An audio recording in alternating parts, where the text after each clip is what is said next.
We continue with chapter 7. Stay true to your yes. This part is called Go to the Balcony. This is one of my personal favorite parts from this book. I think of this one a lot. As you may remember from chapter 1, the balcony is a mental place of perspective, calm, and self-control. Going to the balcony enables you to keep your eyes on the prize. Pause before responding. If the other is in a rage or a panic, you need to be calm enough for both of you. Your calmness can be as infectious as their anger or fear. Remember to breathe at these moments. We often unconsciously hold our breath and deny our brains the oxygen we need to think well. Take a deep breath or two until you reground yourself.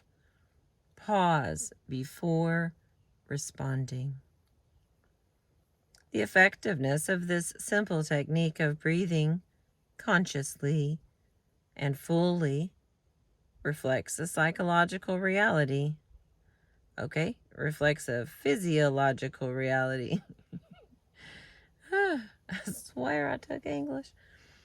All right, with anger, our heart rate and blood pressure usually increase, causing the blood to flow more rapidly from our brains to our extremities for purposes of fight or flight. This is not the best time to make decisions. By pausing, if only for a few seconds, and taking a few slow, deep breaths, we can begin to slow down our heart rate and relax our tense muscles. We can then focus more effectively on what response will best advance our interests. No less a man than Thomas Jefferson invoked this piece of advice. Jefferson authored one of the greatest no's in United States history, the Declaration of Independence, a key player in the debates to form a new country and constitution. Jefferson witnessed many political leaders lose their tempers as they stood up for their interests and values and said no. In the midst of this struggle, Jefferson had a piece of advice for his colleagues. When angry, count to 10. If very angry, 100. In the modern age of email, the most tempting button on the computer screen is reply or comment nowadays. Or worse yet, we may hit reply all, which can rapidly escalate the conflict out of control. The best button on the screen when it comes to responding to the other's reaction to your no is save as draft. Is the balcony button. When I am feeling reactive, I like to remember the favorite phrase of a senior surgeon, a participant in one of my seminars, who during surgery makes a point of telling his associates, as they are frantically running around, slow down, we're in a hurry. Precisely because there is no time to lose, no time to make mistakes, we need to slow way down. Particularly if we want to go fast, we need to go slow. Name the game.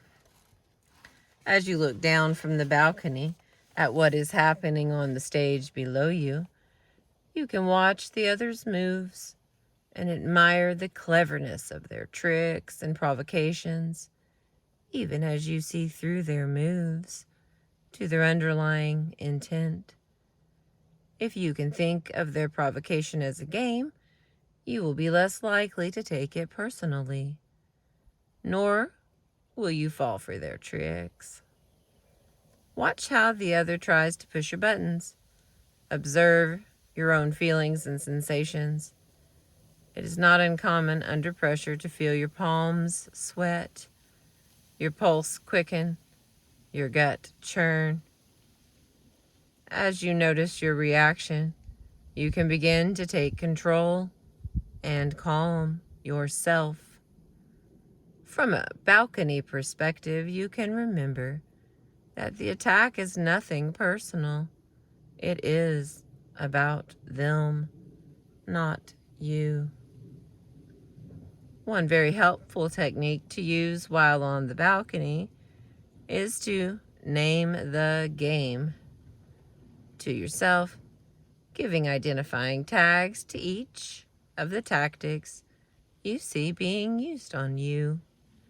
Imagine that you have just said no to a coworker who has been lax in working on his project and is now pressing you for immediate help. You have been working overtime to complete your own commitments, and you just don't have the time. Come on, says George. Please, you're the resident genius on finance. I'll be lost without you. Only you can help me. The game, flattery. When you repeat your positive no, George persists. But why? It's only a little piece of work. You can do it easily in your spare time. The game, minimization and slippery slope. Despite your continued no, the tactics keep coming, and you keep naming the game to yourself, of course. I have done lots of things for you. Now please do this one thing for me. The game, guilt and emotional manipulation. But you said you would help me. The game, misrepresentation. So that's what your word is worth. Game, personal attack. What happens if others find out your word can't be trusted? And this game is a threat. I thought you were my friend. We go back a long time. We play golf together. Our kids are friends. What's this game? Guilt. Next time when you need something from me, I'll remember this. This game is a threat. Okay, I'll tell you what.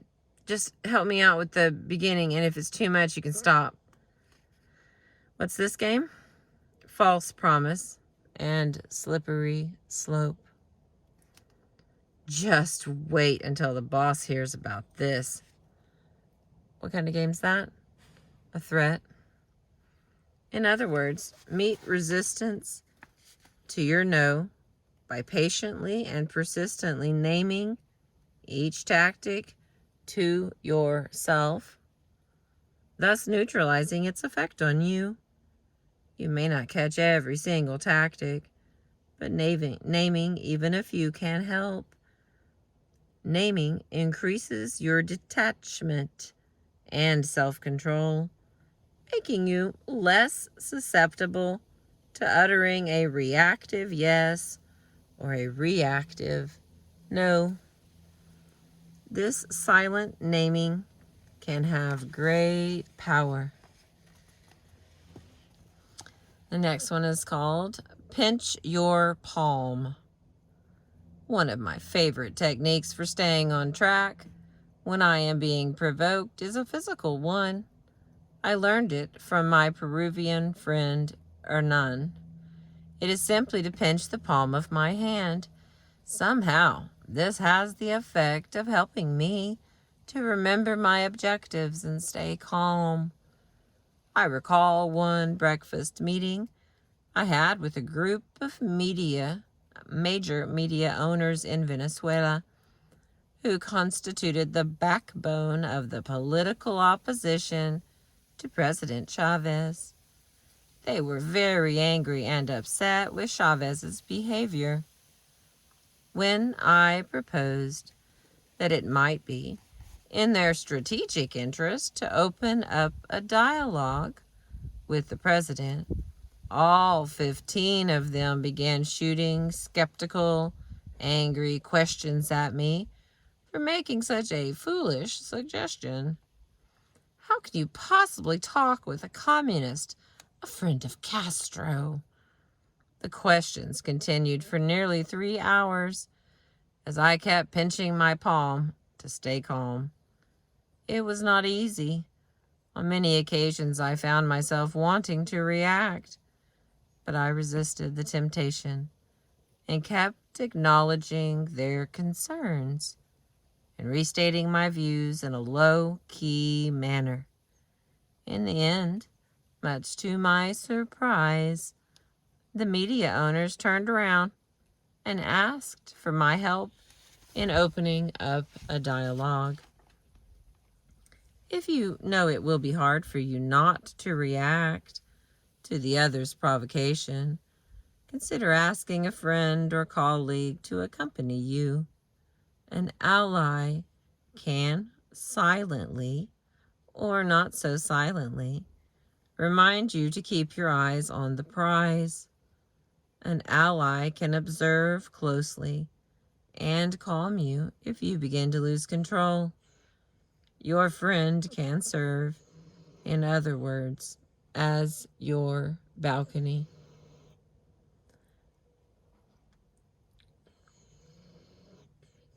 I don't know if you can hear that, but that's my puppy dog just sawing logs. He's right behind my seat. He just gets louder the longer I read. Okay, the next part. Use the power of not reacting. One of the greatest powers you have is the power to choose not to react.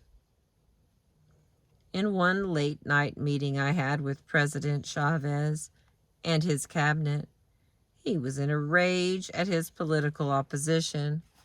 For an entire hour, he leaned into my face, venting his anger and frustration, insinuating that I, along with other neutrals, was being fooled blind. Of course, I felt like defending myself and my colleagues, but I sensed that it would only make him angrier. I also wondered to what extent his behavior was a display of toughness designed to impress his ministers. That dog. So I simply took a deep breath, pinched the palm of my hand to keep focused, and waited for him to go through the various stages from anger to sadness to acceptance. Sure enough, after an hour, he calmed down and asked me in a somewhat exasperated and resigned tone of voice, "Yuri, what would you advise me to do?" That was the opportunity I had been waiting for.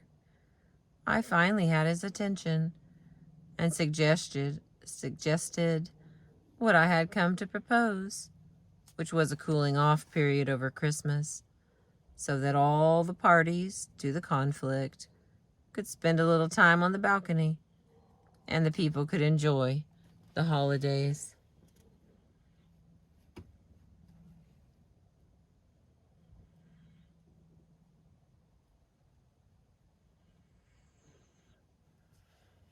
Just a little bit more light. Soon thereafter, the president was chatting amiably with me, inviting me to go on a tour of the country with him. The lesson I drew: choose not to react. Witness the drama and wait for your opportunity to respond. Remember that reacting puts the control in the hands of the other. Not reacting feeds power to you. Nowhere was this principle better illustrated than in South Africa during the political transition from apartheid to majority rule. In April 1993, white assassins killed Chris Hani, an extremely popular and respected black leader. Tokyo Sakwali, a leader of the African National Congress and close friend of Hani, describes what happened next. The Chris Hani episode was a near breaking point for everything that we have put together, for our quest for reconciliation, our determination to be a united people, for everything that we wanted to see, the establishment of democracy, end of war, to silence the guns and let children put roses in the muzzles. But there was his skull shattered. It was the most unfortunate experience for me that morning, to have been woken and told that Chris was shot. I ran there because his house was just next to mine, half expecting that, look, we have to take Chris to the hospital. But when I saw the wounds, it was easy to tell he's gone. What do you say at that moment? There was a choice. You stand there and you say, in front of the hundreds of television and radio representatives, to war. And you would have summarized the feelings of the majority, the overwhelming majority, especially the black South Africans. I mean, if you kill Chris, that is the highest height of provocation. We would have ignited a dynamite on that day. By the time Nelson Mandela arrived from the Transkei, there would have been an armed fight. Yes, we were commanders of the army at the time. Yes, people would have followed us. But Seswale, Mandela, and their ANC colleagues kept their feelings under control and chose not to react, keeping their eyes on the prize. Instead, they used the moment to extract a critical, strategic concession from the government, arguing that without a tangible sign of progress, they could not effectively restrain the clamors for vengeance. In Seswale's words again, we used that moment very, very cleverly to say to de Klerk, president of the white minority government, you give us a date for elections on the death of Chris, because without the election date there was nothing that we could report to the people. Over the initial objections of the apartheid government, Nelson Mandela went on national television and spoke live to the entire nation to calm the feelings of grief and rage and the desire for revenge. As Seswale put it, it was very clear that night, the president speaks. And that was the end of de Klerk. The rest was to formalize it with an election. That transformative election took place within a year. Reacting violently would have yielded short-term release, but long-term loss.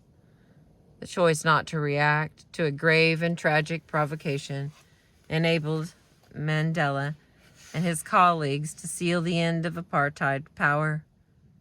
When the other is reacting strongly to your no, remember the power of not reacting.